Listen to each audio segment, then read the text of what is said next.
Hello, and welcome to lesson 6. Today we're going to talk about primarily arrays, but we're going to do a quick tutorial on how to create a flowchart when you're dealing with functions.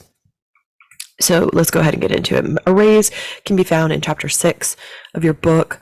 You can skip a few of the sections, but go for it and read on up on it. So starting with flowcharts for functions. So a few things we want to point out. You already know how to create a flowchart for main, and main is a function. So we're going to do flowcharts for functions in the same way. Each function is going to have its own completed flowchart. So they're all going to have start and stops, and then they're going to have processes in between. In order to use a function or call it, we are just going to use a rectangle in order to indicate calling that function. Here, let's take a look. On the left, we've got a main, and from that main, you can see this is basically what we've done in the past. Over here on the right, though, this is for a function. The function's name is getFahrenheit, and the name is in that little start. And in the bottom, where we usually had the stop or the end, it does say return, and it has a return value. So in this function, let's take a look. It's going to create a variable, which is a real, which in this case, real means it's not an integer. So for us, a float, something with a decimal point. It's going to output or print a prompt, and then it's going to collect input from the user and put it into the variable Fahrenheit. And it's going to return the value of Fahrenheit back to whoever called it. If I look on main, I've got some definitions here of some variables, and right here I've got a get Fahrenheit. What this is going to do is it's basically going to come over to this function, work through it, and then return back to exactly where it was.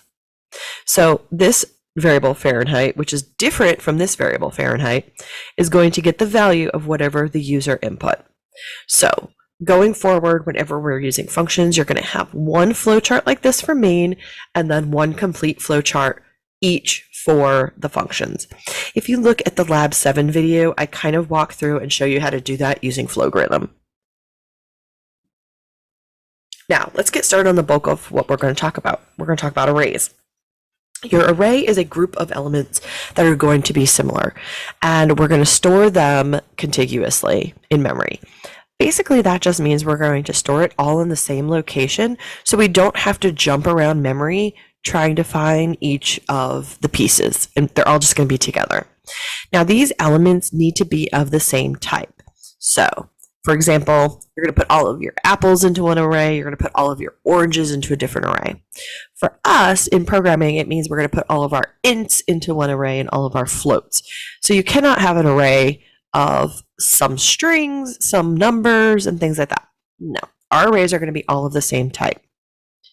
In order to refer to an array, we're going to use the array name, and then we're going to use square brackets.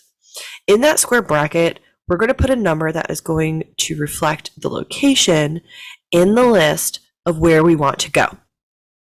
Because we're programmers, we like starting at 0. So my index or subscript is going to be 0, 1, 2, 3, 4. So you need to keep in mind there are 1, 2, 3, 4, 5 elements, but my indices or subscripts go from 0, 1, 2, 3, 4. These indices must be a non-negative integer or an integer expression. We do not have floats when we talk about these indices or characters or anything like that. They have to be an integer. We're going to treat an array just as we treat a variable. So we're going to define it, we're going to initialize it, then we're going to go ahead and use it.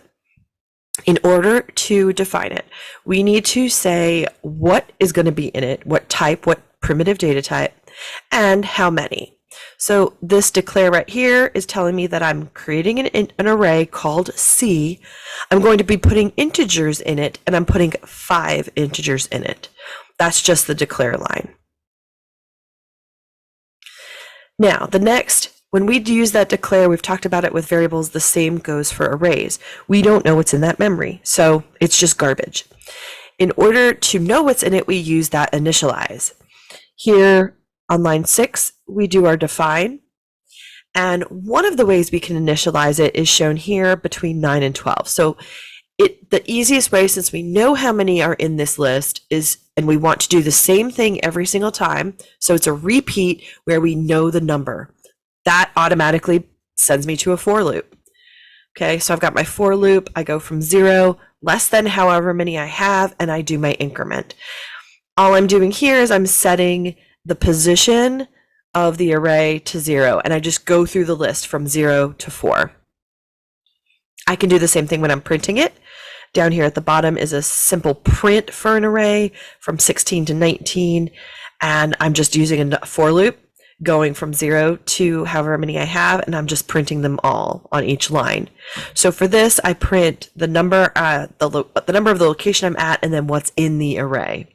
So here I've got 0, 1, 2, 3, 4, and I've initialized them all to 0, so we're just showing 0. Example 2, another way to initialize is that we can declare and initialize all in the same line, just like we do with a variable. In this one, it's being done on line 6 here. I've got int n sub 5. That's the same as what we just saw. The difference is here I've got an equal sign and I've got curly brackets. Within the curly brackets, I'm going to give it those initial values to put in there at the beginning. So here I'm going to put 32, 27, 64, 18, and 95. When I do the print of this, it's going to show me each of my elements and it's going to give me those 5 numbers. So this is another way, so you don't have to use a for loop. There are 2 other ways I'm not a fan of, and I'll explain why. Here, if you just say int n sub 5 and give it a single number, it's going to set everything to 0. It explicitly initializes the first one to 0 and then implicitly gives the rest 0. It's this implicit thing that I'm not a fan of. Implicit means that your program is assuming this is what you want. I would rather just tell the program what I want. I don't want it assuming anything. Another way that you can do it here is that if you remove the number here and just give it values, it's going to, again, assume you want it to be 0, 1, 2, 3, 4, or 5 values. Again, we've got that assume word, not a fan. Now, what I am a fan of is using constants when we work with an array. So here we have a very short program, 20 lines, and we are using the size of the array in several different locations. We're using it here on line 8 to do the declare. We're using it here again on 11 to do the using of it, and here we've got an initialize. And then here again, we're using it on 18 to loop through in order to print it. If I were to put a 5 in each one of those locations, if I want to expand this to encompass 1,000 elements instead of just 5, I would have to search through all of my code to where I used the 5 and replace it with the 1,000. That's a lot. Even in this 20-line program, we use it 3 times. Imagine if you were using it for a couple hundred lines. So in order to fix that, I can use my constants. We talked about them before. I've defined a constant of the size of the array, and here I put 5. I use then that, remember, all capitals for constants. I use that variable constant size here in 8. I use it here in 11, and I use it here in 18. Now, if I want to change it to reflect 1,000, all I have to do is change line 3. Hit compile, hit run, and it automatically is updated. So using these constants when we talk about arrays is a really good programming practice. Here, I've just got the output of it. It's the same as what we did before, except here I'm taking the index and I'm multiplying it by 2 and then adding 2. So it goes 2, 4, 6, 8, 10. This last example is just a good example of how to do something with an array. So this is going to take an array of numbers, 1, 2, 3, 4, 5, and it is going to sum all those values. So it's going to be 1 plus 2 plus 3 plus 4 plus 5. Line 8 here, I've got my initializer, and which does my declare and initialize at the same time. I'm using my constant of size, which is a 5, which is great. Then down here, I'm using a for loop to go through the array and add up all those numbers. When I'm done, I'm going to print the total. So if I add up 1 plus 2 plus 3 plus 4 plus 5, I should get the number 15.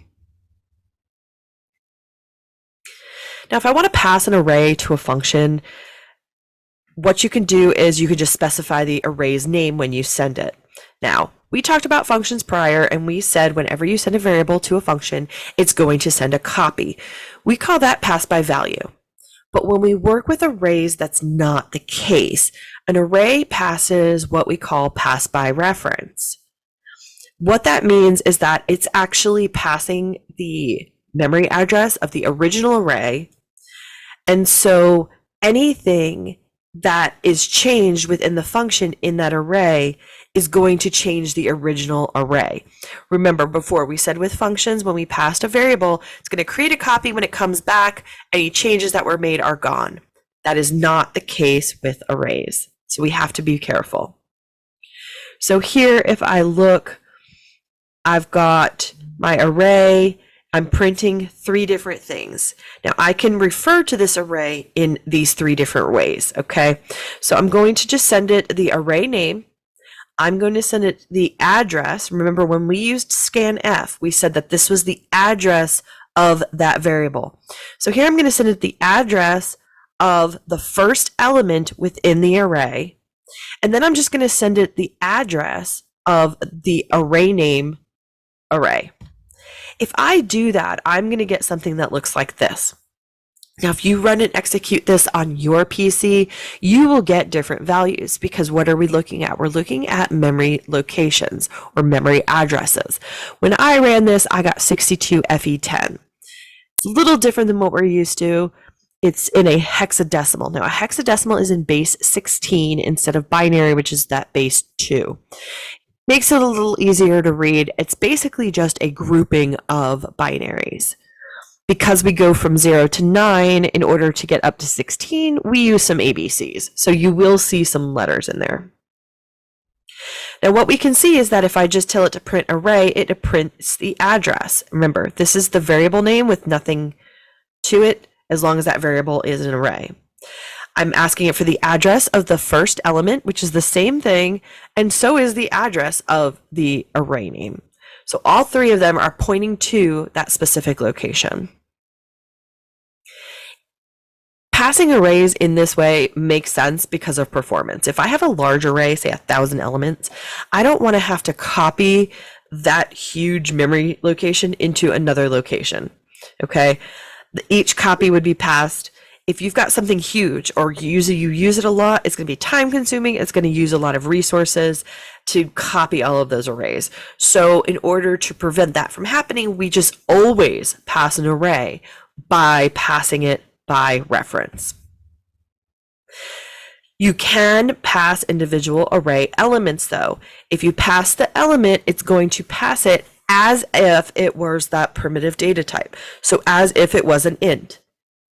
Now, when we originally did functions, we passed ints by passing a copy. So if I'm passing an individual element, it is going to pass a copy. Now let's see how we pass arrays to functions. If we're going to have a function that is going to receive an array, we need to tell it, you're going to get an array.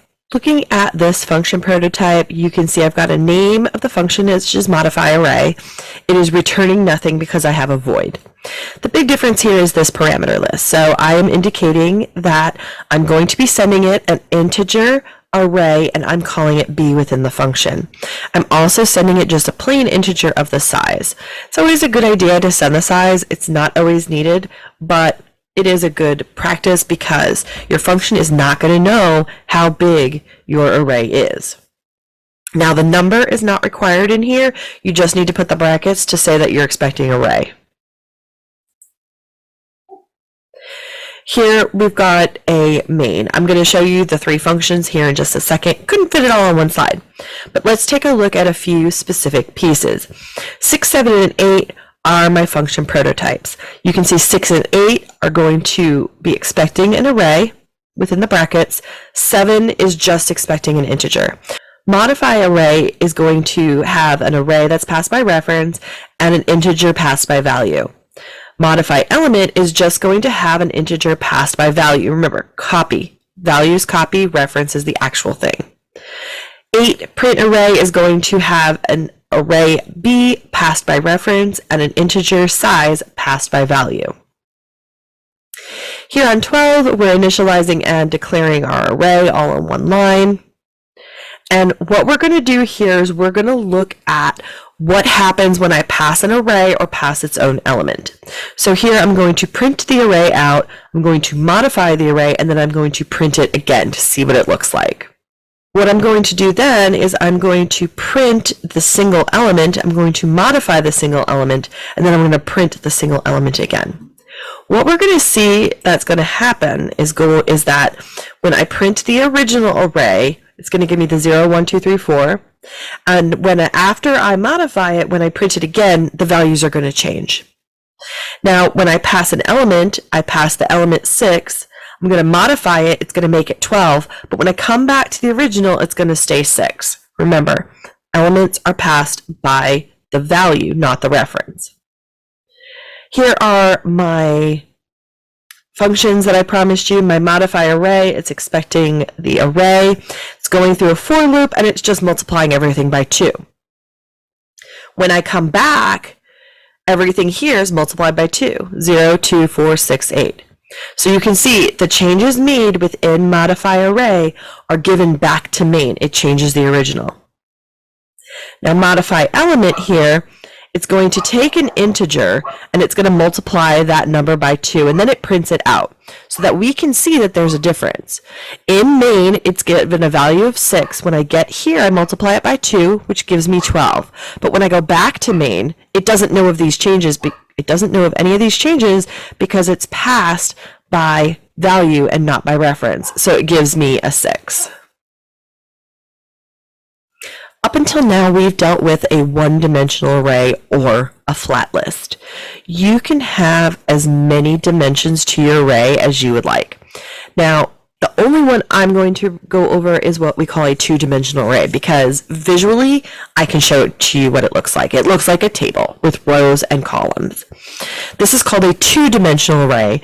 So it's two-dimensional, you're going to have 2 subscripts. So you can see here in the example, I've got 2 numbers in square brackets. If you've got a 3-dimensional, you'll have 3 sets, 4-dimensional, 4 sets, but I can't visualize that. The way that we look at a two-dimensional array is a row comes first and then a column. So here you've got the array variable name. The first indice is the row index, and then the second one is the column index. Here you can see row 0, the first index is always going to be a 0 going across in the row. And here, say column 2, we've got 2 in that second one as we go down. So if we have a 3 by 4 table, we say it is a 3 by 4 array, which means 3 rows, 4 columns. In general, you can have m rows and n columns, and we have an m by n. We do identify them with the double square brackets with their subscripts. We always start at 0, and you go up to however many elements minus 1. And a double array is just an array of arrays. So we can initialize it by using another set of the curly brackets. So here I am defining a 2 by 2 array in which I've got an array of 1 and 2, and I have an array of 3 and 4, and I'm making an array of those 2 arrays. So you're going to group your brackets on the interiormost arrays in rows, and then going across will be your columns. Here again, you've got that ability where you have those implicit zeros, but I've already gone into my feelings about those, but just know it is something you can do. Here, example, let's go ahead and look at it and use it for this two-dimensional array. I do have a function prototype up here at 4. It's expecting 2 dimensions in my array. I've got 2 sets of brackets. My main, I've got array 1, which has values 1, 2, 3, 4, 5, 6. I print it 1, 2, 3, 4, 5, 6. Here I say 1, 2, 3, 4, 5, and I miss that last one. It's going to automatically put a 0, so I do 1, 2, 3, 4, 5, 0. Down here at the bottom, I do 1 and 2 and 4, and it just fills everything else in with zeros. And it knows to fill it in because I put these numbers here. Again, not a fan. Down here at the bottom, this print is basically marching through the table, and it will do it by rows and then columns. I've got 2 dimensions, so I have 2 indices, so I'm going to want 2 for loops. The outermost is the row, and then the innermost is the column. And it's going to go ahead and print the 1, the 2, the 3, and then print the 4, the 5, and the 6. Okay, so this one right here prints 1, 2, 3, then it comes back out, and then prints 4, 5, 6. Hopefully that helps and gives you some great information regarding creating flowcharts for functions and also talking about arrays. Homework 5 is due this week. This is a little boo-boo, ignore that. But we do have Lab 6, which is debugging. There is nothing to do with arrays. Just download the files, compile them, read your error messages, and correct them. Lab 7 is working with arrays. There's a special video out there for just Lab 7. Take a look at it. Next week, we're going to start in on pointers and characters and strings. So hopefully you enjoyed this video, and I will see you next time.